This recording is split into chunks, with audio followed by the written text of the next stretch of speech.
No, you don't. Feel like a spin tax. Oh! Quick, SuperTed, put on the brakes.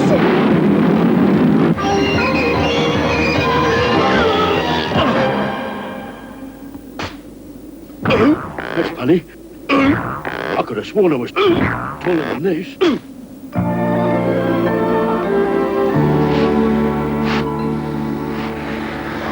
Much later. Well, your skiing has improved, Spotty. Oh, yes. It's easy when you know how.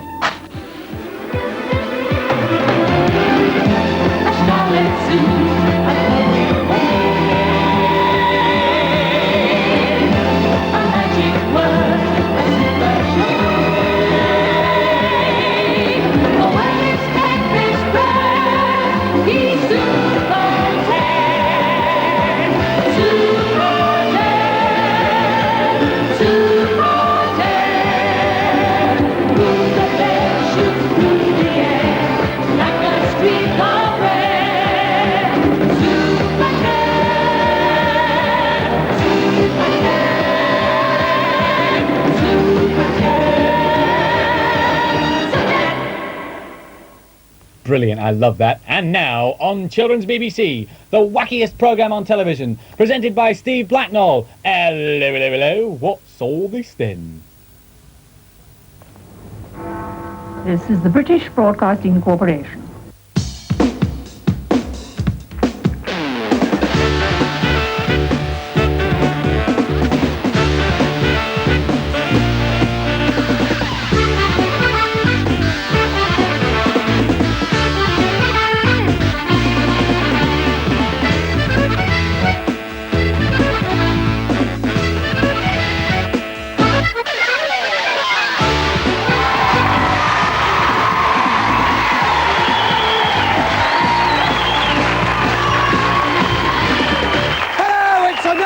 W-A-T-T. Woo!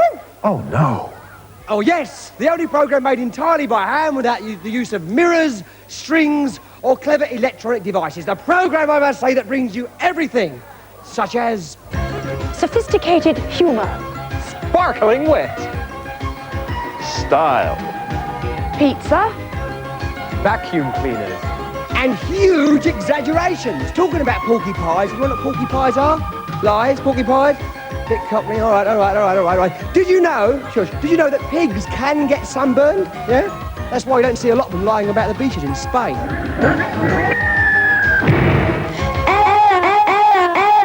Hello? Wow. That's all this then.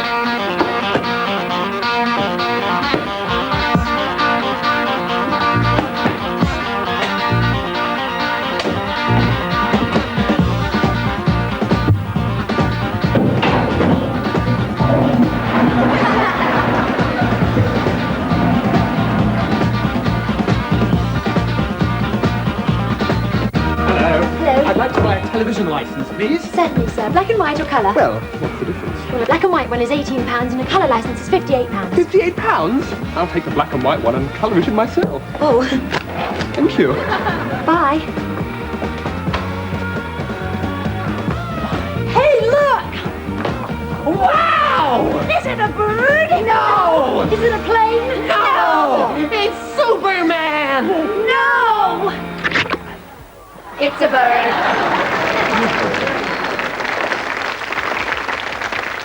Next week on WATT, we're going to have a... Oh, what was that? Was that you? Well, it's not a BBC repeat. I think it's my stomach. It's rumbling. I'm hungry. Anybody hungry? I'm starving. What shall I do? I think I want ring one of those express fast food delivery places. Well, they say that they can have food on your doorstep in minutes. Well, I think I'd rather have it on a plate, wouldn't you? Yeah, let's have a look. Pizzas. OK. We have one. We are in business. We are in WTT business. Right, OK. Let's have a go. This is fun. Right, now, whatever you do, no noise. Because at the other end, they don't know what's happening. I'm not sure I do either, but... Yes, hello. Do you deliver pizzas and things? Yes. Okay, yeah, I'm just wondering if you could help us. I'd love some pizzas if you've got them. What I'd like is 2 Miamis, 1 All-American. Okay. Yeah, it's Blacknell. Right? His new broadcasting house, that's Oxford Road. Okay, so... Well, 30 minutes would be good, because after that it'd be no good, because I'm probably going to pop out. All right. Thanks very much. Bye-bye now. Cheers. Well done. I think the secret is safe. OK, we shall see. We shall see just how good they are. OK, meanwhile at home, here's something to whet your appetite. Have a look at this.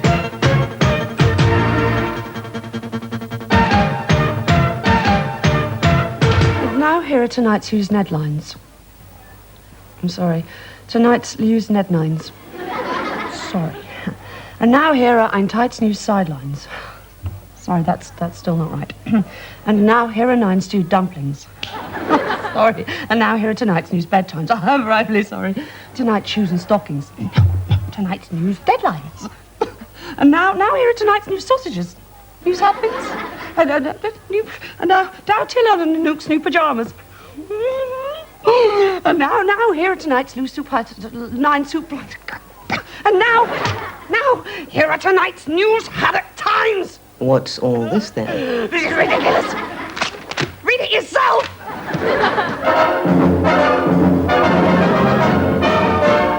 Yes, it's thrilling story time again. And today's story takes us back in time to 1066, to the Battle of Hastings. Well, Jack and Trev, here we are in another thrill-packed adventure way back in history. Pilot Pete. Yep. Where are we? Way back in time to the year 1066 at a place called Hastings. Really? He just said so. Yes, we could see history being made. We're just in time for the battle. Gosh! I see, PP. Look what I found. It's a bow and arrow, TT. Really? I wonder how it works. Now, you just be careful with that thing, TT. You could have someone's eye out. Do fiddle-de-diddle. Ah! Sorry, Harold. And so history was made in 1066 at the Battle of Hastings.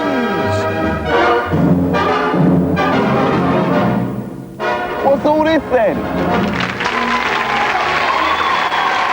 No pizza yet? No pizza yet? Anyway, do we care? I mean, who wants a pizza the action? Because it's instant competition time!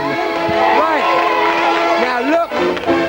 I mean, is this not a good price? It's priceless, isn't it? It's priceless. Well, you wouldn't pay for it, would you? No, it's not bad. Now, who would like to win this here prize? Who would like? Okay, this young man done it. Oh, up you come. Now, what's your name, young sir? Jethro. Now, right, okay, now, you know instant competitions? Shut up, get out of it. You know, here are instant competitions. They're great fun. Now, this week's is pretty hard, actually, right? So all you got to do, well, you'll see a bit of film, then you go. Look at this, up there.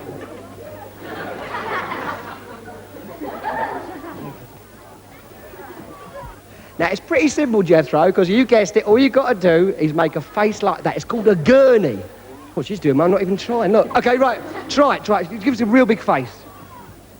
Ugh, that's disgusting. One more time. Oh, my goodness. I can see you're going to attract the girls when you get bigger. Okay, I think round of applause. Jethro's got it. Well done, mate.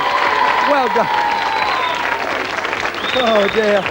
I'm going to have nightmares about that one, I'll tell you. OK, right, music time on WATT. They say there's no such thing as overnight success. This is true. This next band up and our special guests have had 3 years plodding their way through. They've finally done it. They got a hit record. Let's have a great WATT welcome with Muscle Deep. It's Then Jericho!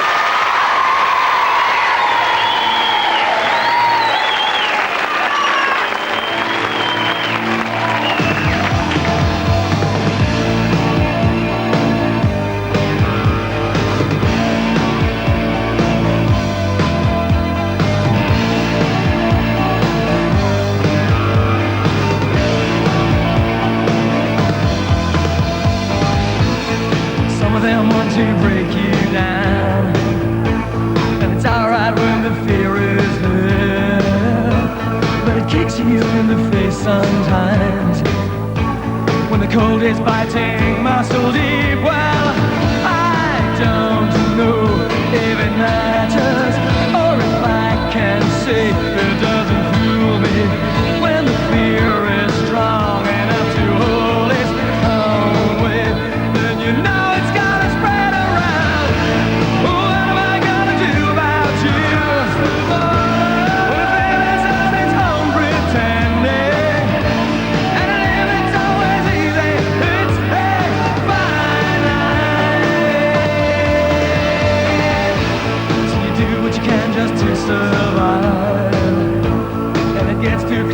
comfort sometimes. Everyone I ever knew agreed. The prejudice lies muscly. Well, I don't know if it matters, or if I can say it doesn't fool me. When the fear is strong enough to hold its own way, then you know it's gonna spread around. What am I gonna do about you? When time takes off its own pretending, and living's always easy, it's a fine line.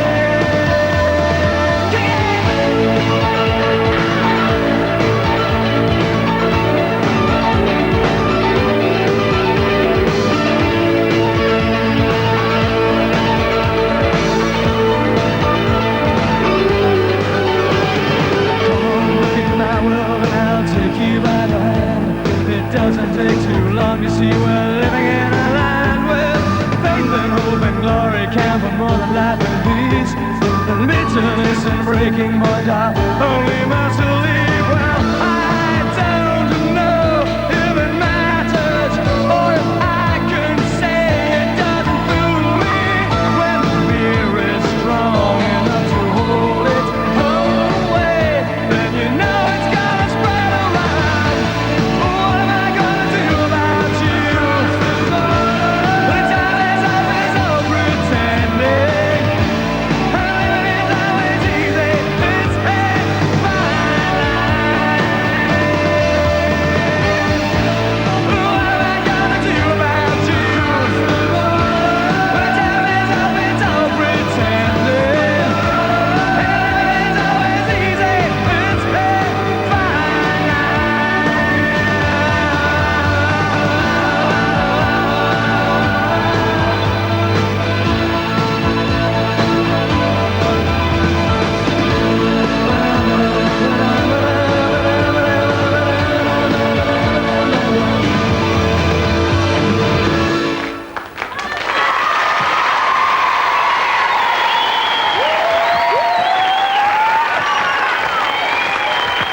I'm June. I'm April. We are your incredibly knowledgeable.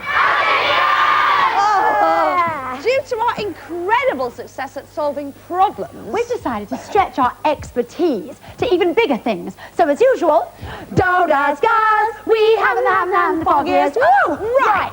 Now, excuse me, we come down on the floor now. Excuse me, We've I've got work to loads do. of letters from you this week asking us what goes into making a television programme like this. So the thing is, you see, we thought because we were experts at just about everything, we'd have a look behind the scenes. Well, not too far behind the scenes, too. Well, yeah, in front of the scenes, actually. Yeah, in front of the scenes. And in fact, if you could just let me through here, I'd just like to show you. This is our cameraman, Carl, who's very skillful and jolly handsome.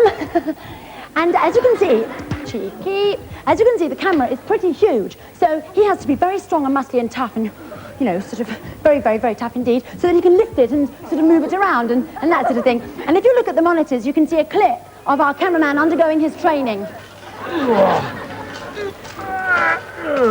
Heard but not usually seen. We had the sound expert, and isn't he just adorable? Now, the thing about him is, he's the guy who makes my voice sound incredibly sophisticated. That sort of thing. He can make it sound like I've got a really bad cold. Which is very nice. I think you've made your point, actually. Thank you. I've got my hand stuck. Yes. His training's pretty rigorous as well, but here's a shot of him in his last job. Give us a kiss. And then, of course, there are lots and lots of other experts, like us, of course, who get together to discuss hip and trendy and cool things like fashion and pop music and so on. That's right. They have a meeting once a week to discuss what's happening on the hip scene.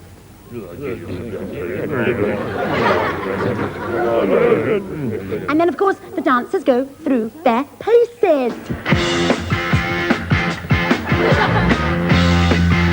Up there in the control room, we have the technical crew. Now, they're probably the cleverest of the lot. But June, how clever? Really clever. What, like as clever as a newsreader or More something? clever than that. More clever. God, that is clever. Really clever. Here's a clip of them doing their very, very clever thing up there.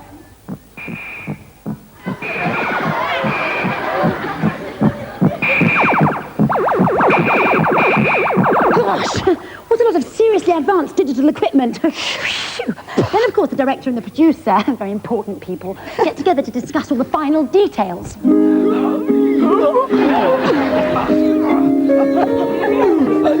I think they love each other, don't they? Very old friends, I'm told. Very old friends. Then the programme's edited. And this is the editor.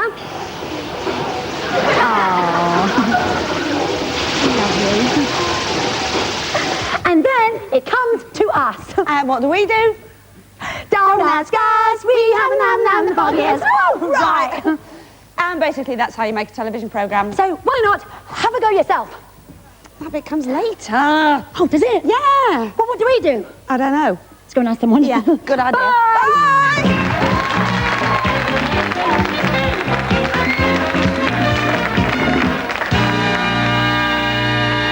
Hello, welcome to Imbroglio. Now, the rules are very simple. Each competitor chooses a subject and then has to make an anagram of the letters of that subject to spell the name of a capital city in any Asian country, unless that competitor chooses to stop the clock. Now, having done that, they can either pass or play, in which case they enter the money maze and then have to try and gain points against the clock, unless that question was a nuclear physics question or the answer was Bangkok, in which case the competitor can select to stick or go, and then the other competitor has 45 seconds to either make connections across the board, 20 seconds to name that tune, or 8 seconds to recite the alphabet backwards.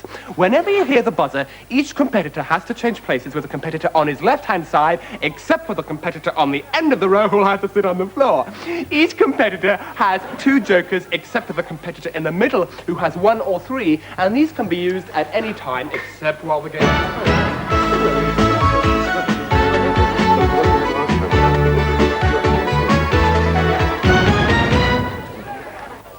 Hello. Tonight, on Crucial Questions and Positive Answers, we discuss the possibility of life on other planets. With me is Professor Volvender, an environment expert on life on other planets. Professor. Good evening. Is there life on other planets? Oh, don't be so ridiculous. Well, fairly conclusive evidence there, I would say. Now, back to Gideon over there. Whenever the buzzer goes, it means that there's a bonus question, and whenever you see this green flag, it means that there's a hidden prize for your school, and when the lights go out, it means that the fuse has blown. Halfway through, we're going to be changing the board and reversing the game, and I'm going to start talking backwards. Each competitor will win a sweatshirt that doesn't fit, a pocket dictionary that they don't want, and an electronic calculator that doesn't work. Well, that's it. Those are the rules. I'm afraid we've run out of time, and so it's goodbye until next week when, once again, we're going to be trying to figure out just how to play Imbroglio.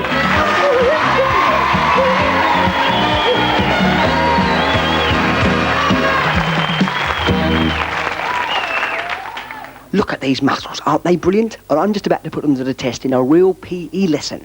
I'm at the Holman Hunt School in London, and the supremely fit PE teacher, Miss Maxon, is holding a class. Now, I'm going to slip in unnoticed. Not because I need the exercise, of course, but to perform yet another What's All This Then? TV-ogram. Using your strength and code. Are you on your feet all the time? Point the toes, Yasmin, then they'll be really stretched all the time.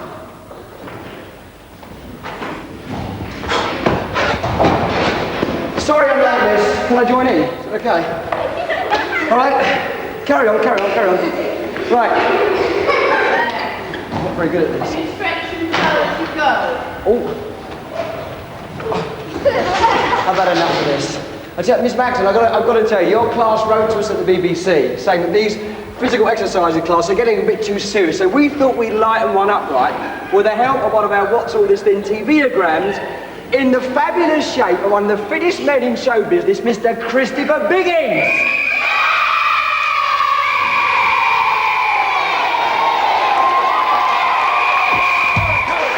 Right, good morning, Alison. Now, the first thing I thought we'd do is touching the toes. Here we go, and one. Would you mind touching my toes? That's it, thank you. They're so good, these kids here. Great. Now, cartwheels. You're very good on cartwheels. We'd like to see you. Yes, I think there's enough space for you here. Lovely. Oh! Here it is. It's going over now.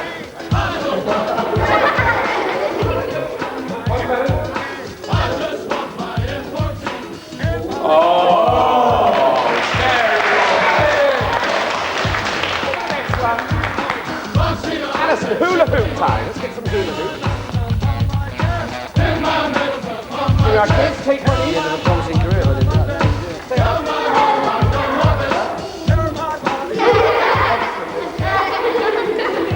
How do you do this? It's the movement, isn't it?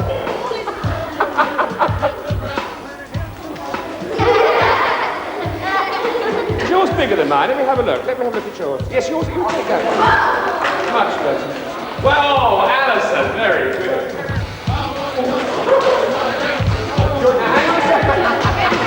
Yes, Alison, you've got to come out and show us what you'd like to do on these roads.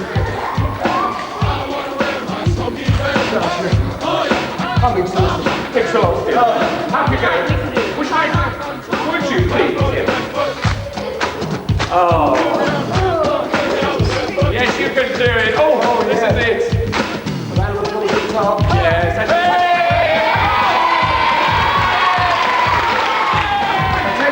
I'll tell you what. All we can say is, Miss Moxley, you've well and truly been TV grand. Well, what's all this then? With a lovely help, Mr. Christopher B. I'm exhausted.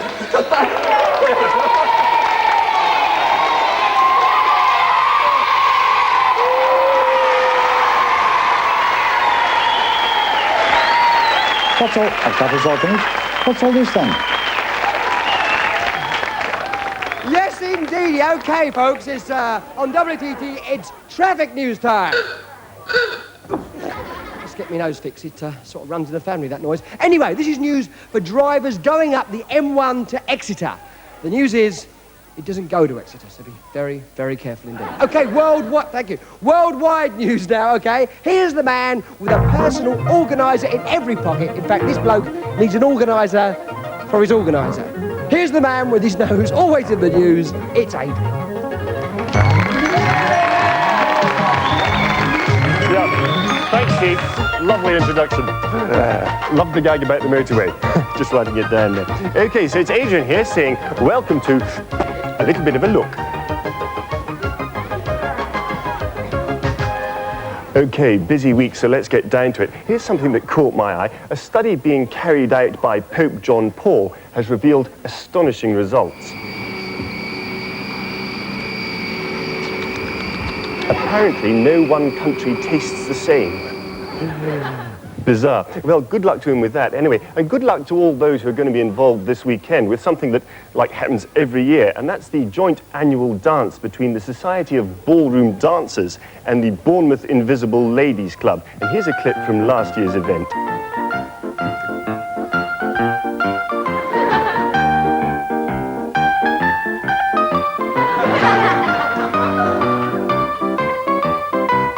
Yeah, the science news now, and there's been a breakthrough in aeroplane breeding. Last week, a very proud jumbo jet gave birth to a bouncing 120-ton baby, and was seen yesterday taking Junior out for the very first time.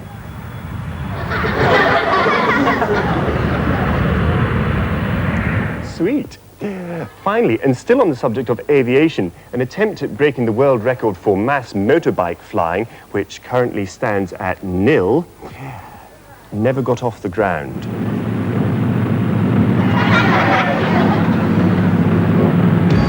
We'll be right back after this word, this word, this word, this word. Hi. When I buy Pepsi, I always buy it in this rather handy family-size unbreakable and all-plastic bottle. Take a look at this.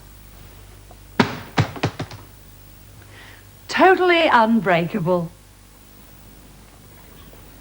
Makes sense, eh?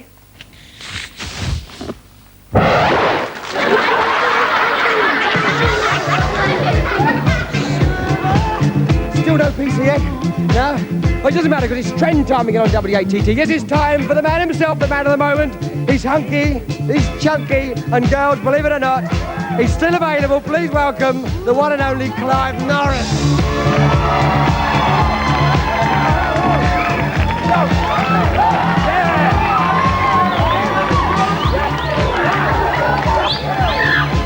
Hi, Stevie! Listen, I tell you, you better fasten your seatbelt, sit back, and get ready for a fast ride! Why, are we going somewhere, Clive? No, you big Brenda, it's jive talk, innit? Oh. Because I'm mean, I'm hip, and I'm here, and I tell you, Steve, I've been moving in the fast fast lane. What, on your bike? Well, that's not very nice, Stephen. I only just got here. No, I mean, did you come on your bike? Hey? Look, anyway, I've been doing an investigation into the fast life, you know, jet setters, high flyers. Oh, the Dorking Tandem Club, people like that. Oh, blooming heck, Stevie. I'm talking about life at the tippity top. What, the tippity top? What, a tree or a bus or something? A tree or a bus or something? No, you deadhead. Look. What I'm trying to say is, Clive, have you been anywhere cool or what? You better believe it, bro. Listen, I've been somewhere so cool this week that even a trendy clogs like you would fight wild ferrets to get in there. Oh, yes, sirree, Bob. Yeah, but where have you actually been, Clive? My house. Yeah! Club Norris, nightclub, go, you! So, I've rigged up the Christmas tree fairy lights for the light show, you know, make them flash on and off. Cool, well! Yeah. Only one trouble, I've got to stand by the switch, you know, to switch them to make them flash on and off. But, no, I've got loads of records, yeah, I've got, 26 at least, yeah. 26? And food, I've got Cornish pasties on sticks, homemade cocktails, a lot. Sounds good. So what time does Club Norris... Nightclub a go-go? Nightclub a go-go, yeah, stay open to? Till nearly 6 o'clock. 6 o'clock in the morning? No, blooming heck, Steve, 6 o'clock in the evening, I've got to get my beauty sleep, haven't I? But what? Don't touch him. He's valuable. But what sort of people go to a club at 6 o'clock in the evening? Postman. Postman? Yeah, well, I got to get up early for work in the morning, you see. Postman? Hey, don't knock the posties, because I tell you, they're one wild and wacky bunch when they get going. Do you know what their motto is? No. Too much ain't enough, baby. Give me more. That's the posters. I tell you, they're a swinging lot. They don't take no prisoners when they're out on the razzle, I'll tell you. And you know, they don't have to chuck the money around. In fact, my club's done so well out of them, I can afford a little winter break in sunny Spain this year. Yeah. I've done the travel agent right now. What, Benidorm? No, it's Benny Cohen's. He's on the high street. Anyway, listen. All the way, folks, I just want you to remember this. If you want to know about the meaning of life, forget Aristotle and Horace. Just ask the man who knows where it's at. Talk about. Come on, give it Norris. Yeah!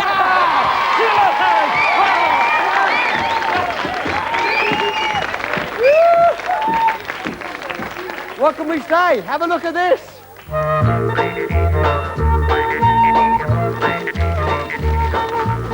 Hello. Hello. Oh, hello. Welcome to another Have a Go Yourself. If you're like us, I bet you'll be taking your summer holidays now because the beaches are less crowded and so is the sea. Right, Lawrence? Right, Jenny. And that means there'll be plenty of time to do the subject of this week's Have a Go Yourself. Beachcombing. That's right. We've been scribbling and scrabbling around in the sand on the beach, and we found a whole lot of treasure. Let's have a look in the box, shall we? Oh, look. I found an old sock. Great, Jenny. And what's this? It's an old fish, isn't it? Gosh. And look here. I found an old empty washing powder packet. Whoa, wait, though. Here's an old broken stick. Oh, yes. The sellotape meant that. And look. Very old paper bag. And an old stone, really heavy sort of stone. Yes, and look, here, a jolly crinkly crisp packet. Oh, and talking of yummy, delicious things to eat, Jenny, I spotted a bit of really old chewing gum here, which I think I might save for later. Isn't that lovely? In fact, we found a whole lot of treasure just left all over our beaches. I expect some of it might have been left by you.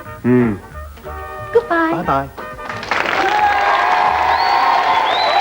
Okay, it's music time here on WATT, right? It's the... What?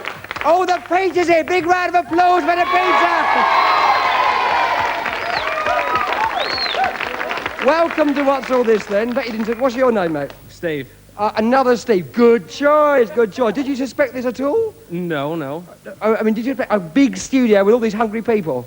Well, I don't think they'll get through all this. Well, I tell you, this lot, you're joking. A hungry lot of this. Steve, thanks very much indeed for bringing it. So, big round of applause for Steve. Come on.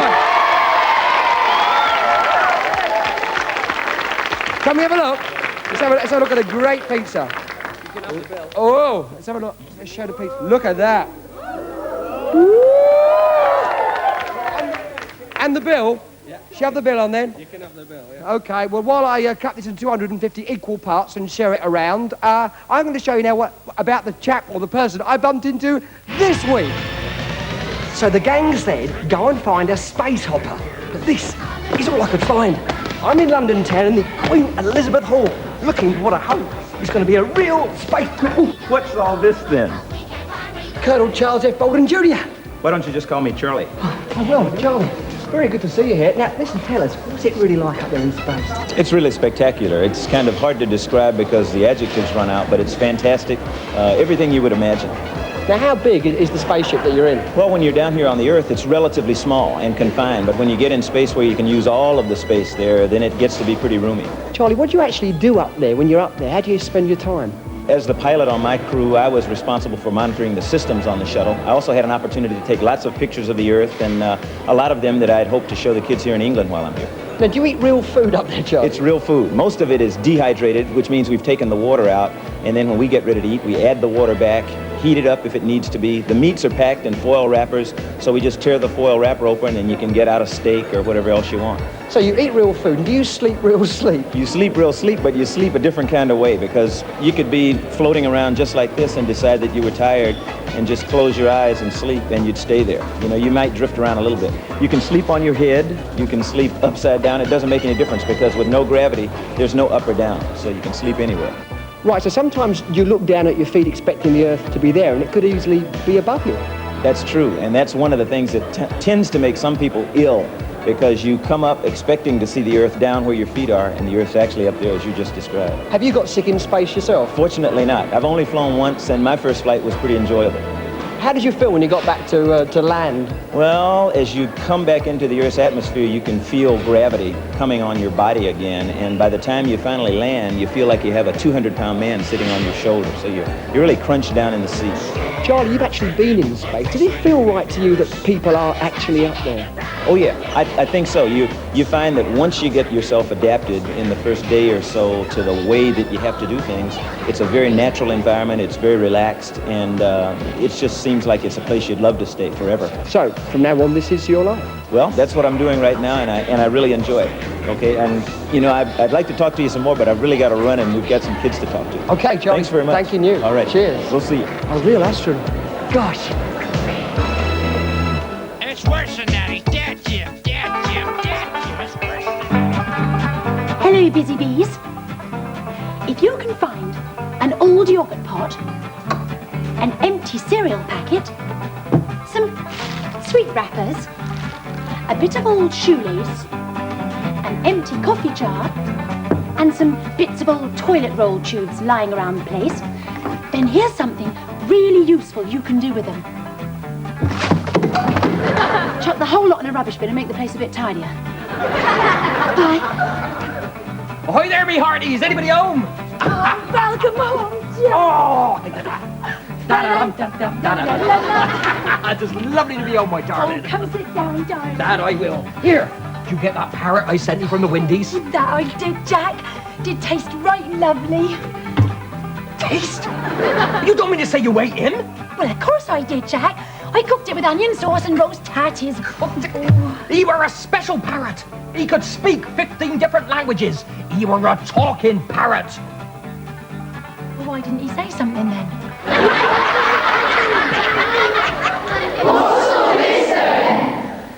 And now, for those of you who didn't get up in time to watch TV AM, here's TV PM, and it's over to Ruby Diamond.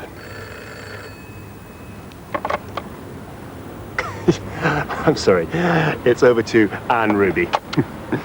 I mean... Anne Diamond. Anne Diamond, yes, over to Anne Diamond.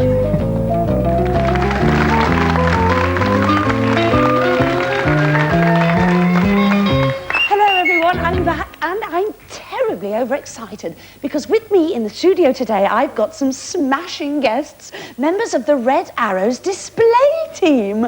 Woo! Squadron Leader Sawyer Plummet, hello. I've got loads of things I'm just dying to ask you. Okay, Roger. No, it's Anne, actually. Roger, Anne, actually, come in, over. Oh, gosh, but I am in, actually. Oh, gosh, you silly Billy, look, here I am. Now, tell me about all these crazy flying stunts. Is it a trick? No, Anne, actually, because we're jolly, jolly brave. Over. Gosh, no, we've actually just started. Never mind. Tell me about the old tummy wobbles. I mean, all that flying around and stuff. Don't you ever want to sort of throw up? Over. The cockpit. No, because we're jolly, jolly brave. Gosh, what about the bit where one of you sort of come in swoosh and the other's coming swoosh and you just think they're sort of going to bump into each other, don't you always think that? But you never do, you see. How close do you get to each other? don't actually know. Let you into a little secret. We have our eyes closed on that one. But we're jolly, jolly brave. Gosh. Going for water now. Well, that's absolutely amazing, isn't it? Oh, chaps, do tell us about the jumpsuits. Did you have them specially made? Or? No, Anne, actually, but we're jolly, jolly brave.